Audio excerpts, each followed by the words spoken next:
Hello, this is Liam, and you're watching a new original story on my channel, Life Stories. We were such funny kids back then. They only gave me roller skates as a gift, and you got a tricycle, Emily said cheerfully.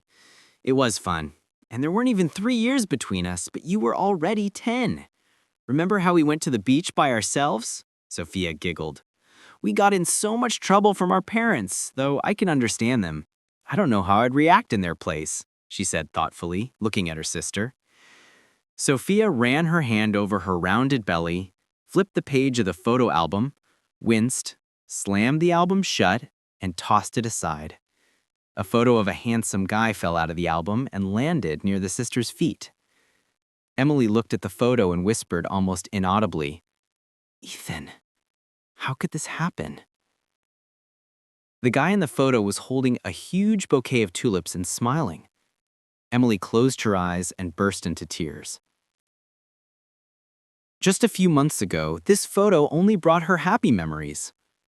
That spring was special in general. The first year of studies at the Institute of Technology and Design was coming to an end.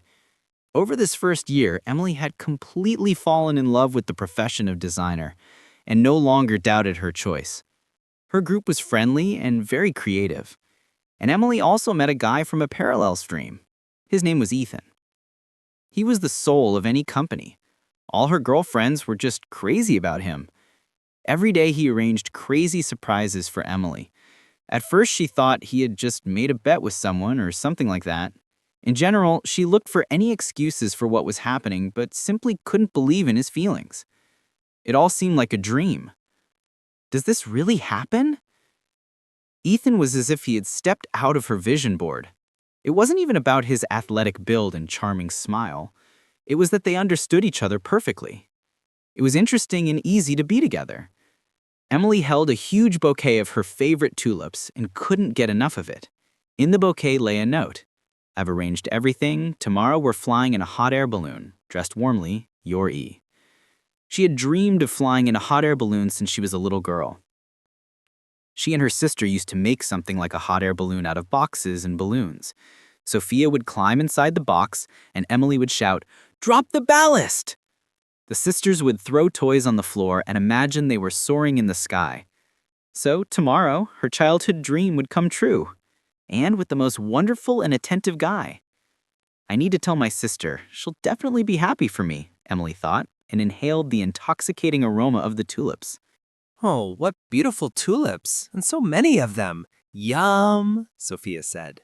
"And tomorrow I'm going to ride in a hot air balloon. Can you imagine?" Emily said, beaming with happiness. "With me?" Sophia asked. "No, sis, not by myself. This is the flight he organized," Emily replied apologetically and went to put the flowers in a vase.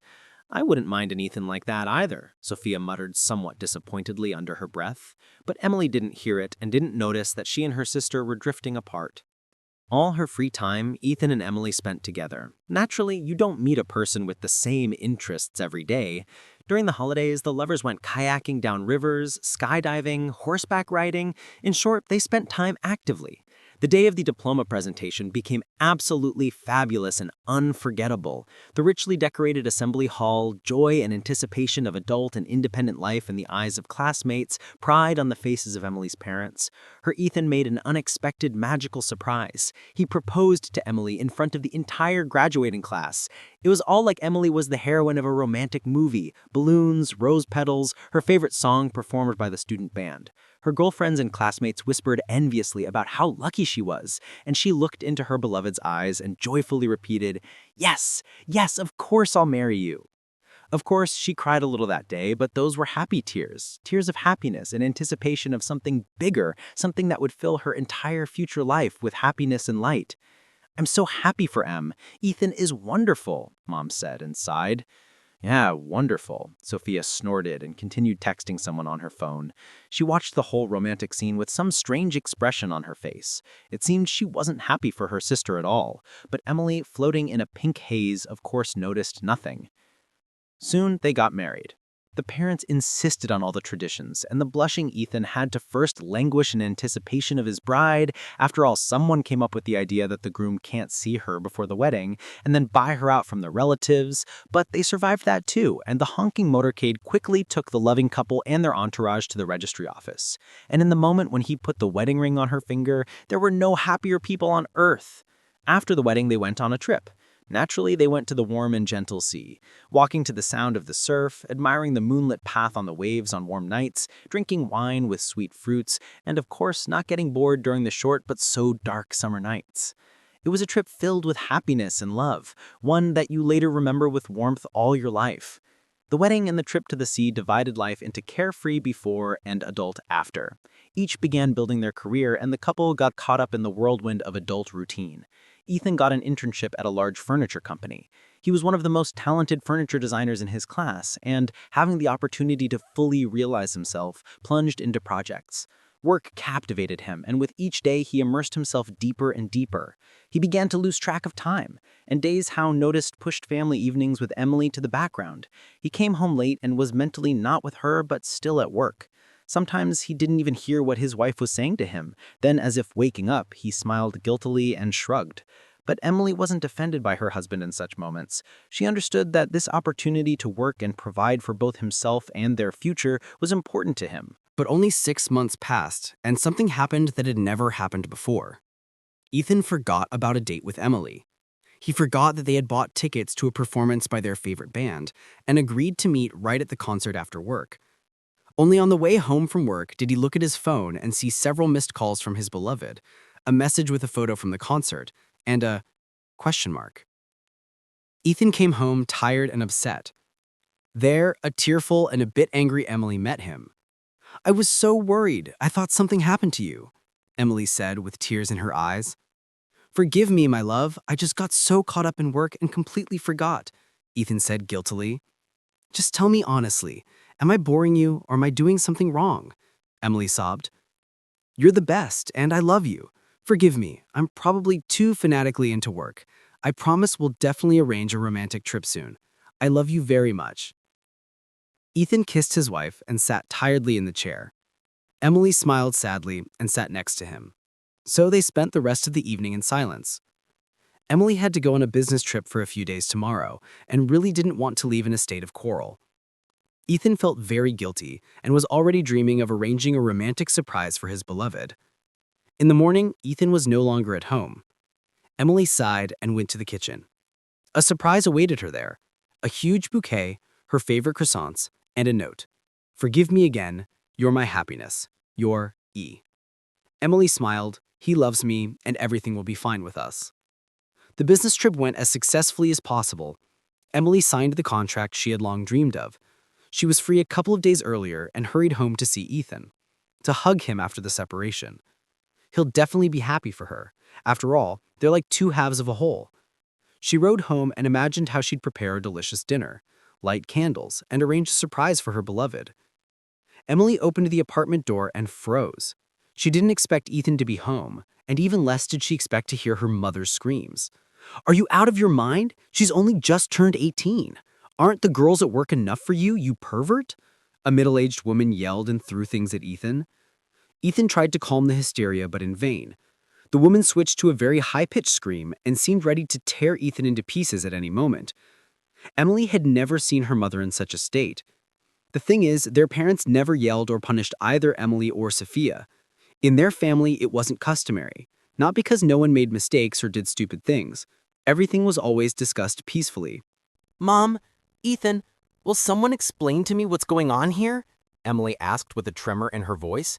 Your sister is pregnant by this scoundrel, Emily's mother blurted out and burst into sobs. Emily's legs buckled, her vision darkened, and she sank to the floor. Ethan rushed to his wife, knelt down, and took her hands. His justificatory speech sounded as if in a fog. Emily heard only fragments of phrases. She fell in love with me a long time ago, but she's so young, I didn't take it seriously. I don't love her. I'm faithful to you. I don't know why she did this. Please believe me. Something seemed to snap inside Emily. She looked coldly at Ethan and said in a metallic tone, Get out. I don't want to see you anymore. Ethan was stunned. He had never seen Emily like this. I'm not deceiving you. Please believe me. A paternity test will confirm everything. It will prove I'm not lying. Ethan practically whined, but Emily wasn't listening anymore. Ethan packed his things and left. Her mother continued to wail and couldn't calm down, reasoning about how to live now, what would happen to Sophia, how Ethan could turn out to be such a bastard. All this was background. Emily looked at the flowers her husband had given her before the business trip, and time seemed to stop. Moments from their bright and joyful past flashed before her eyes. Their meeting, first date, first kiss, proposal, wedding, trip. They had been so happy. How could this happen? How could the one she trusted more than anyone act so low? And okay if he just had someone else, but to do this to her own sister? How could he? What was he counting on? After all, this couldn't stay secret. All these questions swirled in her head, driving her crazy. She remained hopeful that her mother had misunderstood everything. In any case, a conversation with her sister would put everything in its place. The conversation turned out to be difficult. Her sister averted her gaze, her voice sounded firm.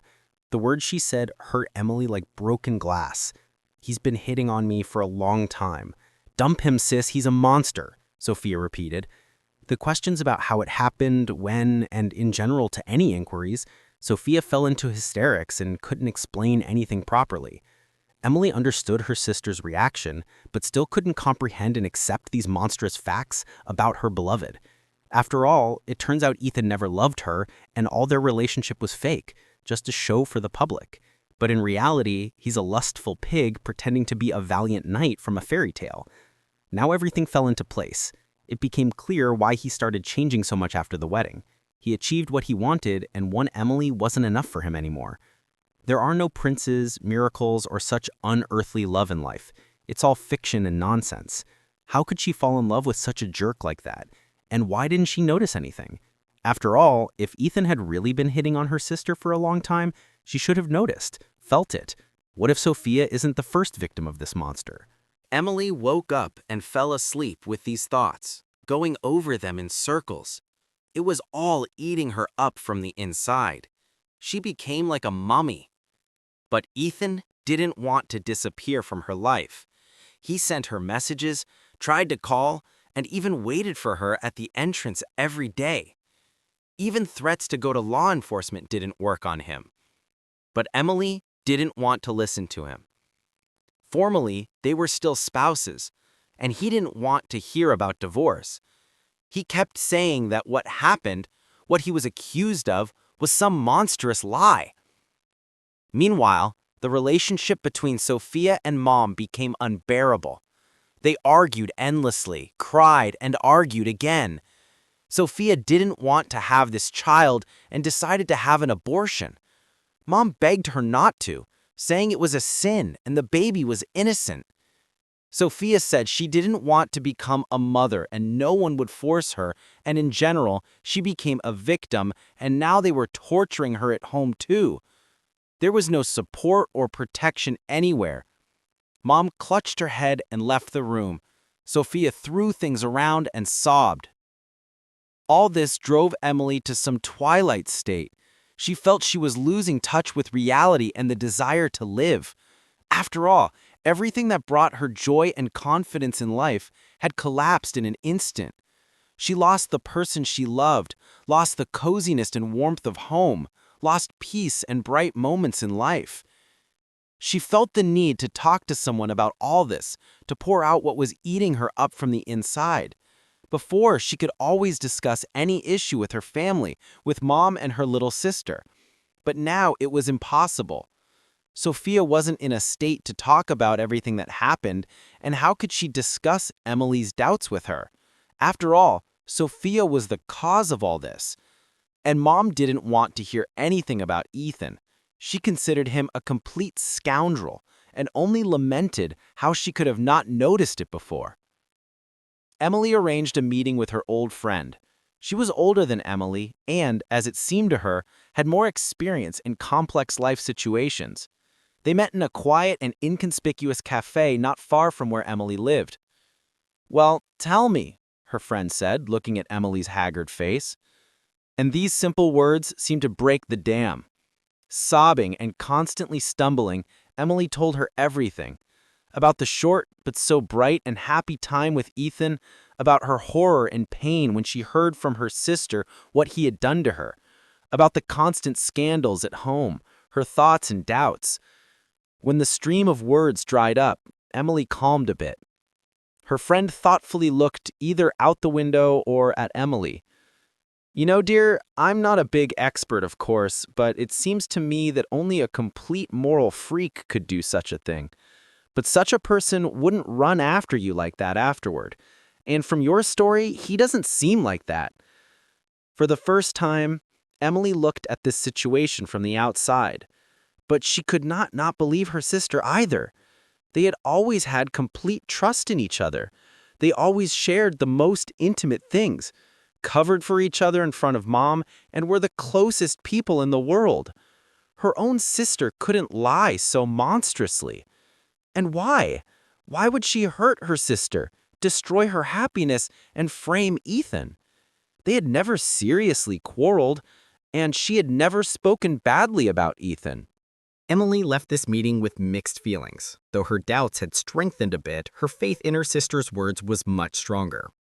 The decision about the abortion couldn't be postponed anymore. Sophia still insisted on the operation and threatened to do it even without her mother's support. But Mom wouldn't calm down. "Tomorrow, we'll go to the hospital together," Mom said dryly and slammed the door to the younger sister's room. Sophia wasn't happy about this at all, but she had no strength left to argue with her mother. The next day, they went to the doctor. After the examination, the doctor invited them both to the office. What they heard from the doctor sounded like a sentence. If Sophia had an abortion now, she would never be able to get pregnant again. Sophia was confused. She absolutely didn't want to give birth now, but she wasn't ready to cross out the possibility of motherhood forever either. She was only 18. Her whole life was ahead. In confusion, she looked at her mother. Mom took a deep breath and declared, "She will give birth. We'll manage." Sophia burst into tears. All her plans and dreams collapsed. The choice was to give birth or leave home. Her mom couldn't come to terms with an abortion, and Sophia couldn't decide to leave. The prospect of living alone and providing for herself scared her. She had to submit. The pregnancy went smoothly. The atmosphere in the family improved a bit, but there were no more fun family evenings. The atmosphere in the house was gloomy and tense. Mostly, everyone was silent. It was like that on that evening when Emily came to visit to distract herself somehow.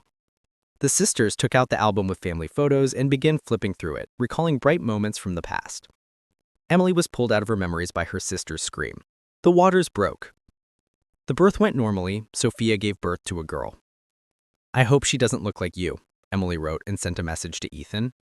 "This is not my daughter. Do a DNA test. I beg you. I miss you," came the message from Ethan. Emily wanted to write, "I miss you," too, but bit her lip and tossed the phone aside. She again allowed the thought that maybe Ethan wasn't guilty. What if Sophia made it all up? These assumptions made her uneasy. After all, Sophia is her own little sister. So much connects them.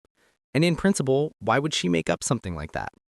Ethan is definitely guilty and the test simply needs to be done, then he won't get away with his act.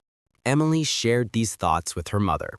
She supported her daughter and said that the test was the only chance to dot all the I's. Besides, they needed to think about the future. The test would be a serious argument in the upcoming conversation about child support. Mom believed that Ethan was obliged to take responsibility for what he did, at least with money. And that's important. Child expenses are no joke. Sophia was shocked by such a decision from her relatives. "Isn't it enough for you? I'm already living like in a nightmare. This pregnancy, birth, now humiliation with this test. Are you serious?" Sophia hysterically screamed.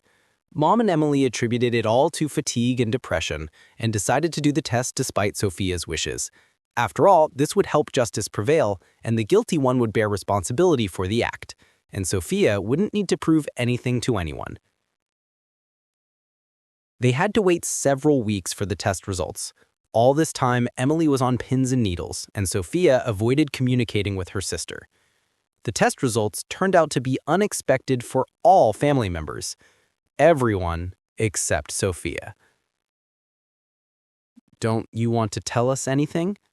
Emily said with a trembling voice and handed the test results to her sister.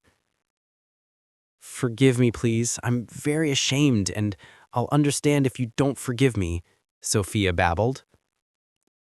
Emily listened to her sister's story, and it seemed to her that in front of her was a stranger, an unfamiliar girl, because her own sister couldn't do that to her. It all started 2 years ago when Ethan proposed to Emily. Before that, she somehow hadn't paid special attention to him, except maybe she was a bit jealous that he was taking more and more of her sister's attention. But at that moment, Sophia realized she had fallen in love with him. She tried to flirt with him, sent love confessions, but Ethan just smiled and said it was all teenage nonsense, and most importantly, he madly loved Emily. She was the love of his life. These words became a turning point. Sophia stopped calling Ethan. She no longer counted on him being with her, but resentment and envy settled in her soul. Why did her sister always get the best, and she was rejected like that? Gradually, this feeling grew and occupied her thoughts more and more. She couldn't come to terms with the fact that Ethan would be with Emily, and she would see him nearby all her life. That's how this plan was born. At that time, it seemed to Sophia ideal. The thing is, Sophia had just found out she was pregnant by her former classmate. She naturally wasn't going to give birth. It remained to convince everyone that she got pregnant by Ethan. She wasn't going to keep the child, so revealing the deception would be impossible. Ethan would disappear from their family's life forever. And that's it. Even when it was decided to give birth, Sophia played her role as a victim to the end. She was sure that Emily would hate Ethan, which meant everything would work out. They would stop communicating after what happened, and that way she would get revenge on Ethan. But everything didn't go according to plan. Forgive me if you can. I got completely confused and did stupid things. Tell me, can you forgive me, sis? Sophia said, with tears in her eyes. Emily raised her gaze to her sister. Her gaze was glassy. How could you? Emily ran to Ethan. Now she hoped that her beloved would forgive her. After all, he was innocent, and she hadn't even wanted to listen. A month passed. Emily and Ethan are living together. They are in love and ready to overcome any difficulties just to be together. But why didn't you say right away that she was hitting on you? Emily asked. I just didn't want to quarrel you two. I didn't want you to feel her as a competitor. I hoped she would understand everything herself, Ethan replied and hugged his wife. Their feelings strengthened after they went through all this. No intrigues scare them anymore. The younger sister enrolled in correspondence courses and is raising the child. She regrets what she did and hopes to reconcile with her sister someday.